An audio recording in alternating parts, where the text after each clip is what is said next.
রব্বানা আতিনা ফিদ দুনিয়া হাসানাতান ওয়া ফিল আখিরাতি হাসানাতান ওয়া কিনা আযাবান। বিএনপির চেয়ারপারসন বেগম খালেদা জিয়া সংকটাপন্ন অবস্থায় রাজধানীর এভারকেয়ার হাসপাতালে চিকিৎসাধীন রয়েছেন। মায়ের এমন পরিস্থিতিতে সাবেক এই প্রধানমন্ত্রীর ছেলে ও বিএনপির ভারপ্রাপ্ত চেয়ারম্যান তারেক রহমানের দেশে ফেরার অপেক্ষায় নেতাকর্মীরা।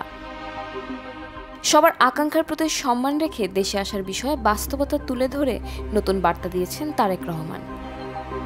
শনিবার 29 নভেম্বর সকাল 9:45টায় নিজের ভেরিফাইড ফেসবুক পেজে পোস্ট দিয়ে তারেক রহমান লিখেছেন, বাংলাদেশের সাবেক প্রধানমন্ত্রী দেশনেত্রী বেগম খালেদা জিয়া গুরুতর অসুস্থ ও সংকটাপন্ন অবস্থায় হাসপাতালের নিবিড় পরিচর্যায় রয়েছেন।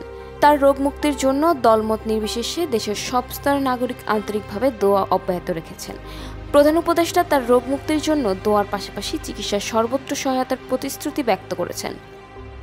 তিনি আরও লেখেন, দেশ বিদেশের চিকিৎসক দল বরাবরের মতো তাদের উচ্চমানের পেশাদারিত্ব ছাড়াও সর্বোচ্চ আন্তরিকতা সেবা প্রদান অব্যাহত রেখেছেন। বন্ধু প্রতিম একাধিক রাষ্ট্রের পক্ষ থেকেও উন্নত চিকিৎসা সহ সম্ভাব্য সব প্রকার সহযোগিতার আকাঙ্ক্ষা ব্যক্ত করা হয়েছে। বিএনপির ভারপ্রাপ্ত চেয়ারম্যান বলেন, খালেদা জিয়ার প্রতি সবার আন্তরিক দোয়া ও ভালোবাসা প্রদর্শন করায় জিয়ার পরিবারের পক্ষ থেকে আন্তরিক ধন্যবাদ ও গভীর কৃতজ্ঞতা জানাই। একই সঙ্গে জিয়া পরিবার বেগম খালেদা জিয়ার আশু রোগ মুক্তির জন্য সবার প্রতি দোয়া অব্যাহত রাখার ঐকান্তিক অনুরোধ জানাচ্ছি। দেশে আসার বিষয়ে তিনি বলেন, এমন সংকটকালে মায়ের স্নেহ স্পর্শ পাবার তীব্র আকাঙ্ক্ষা যে কোনো সন্তানের মতো আমার রয়েছে, কিন্তু অন্য আর সবার মতো এটা বাস্তবায়নের ক্ষেত্রে আমার একক সিদ্ধান্ত গ্রহণের সুযোগ অবারিত ও একক নিয়ন্ত্রণাধীন নয়।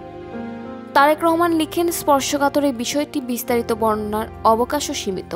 রাজনৈতিক বাস্তবতার এই পরিস্থিতি প্রত্যাশিত পর্যায়ে উপনীত হওয়া মাত্রই স্বদেশ প্রত্যাবর্তনে আমার সুদীর্ঘ উদ্বিগ্ন প্রতীক্ষার অবসান ঘটবে বলেই আমাদের পরিবার আশাবাদী।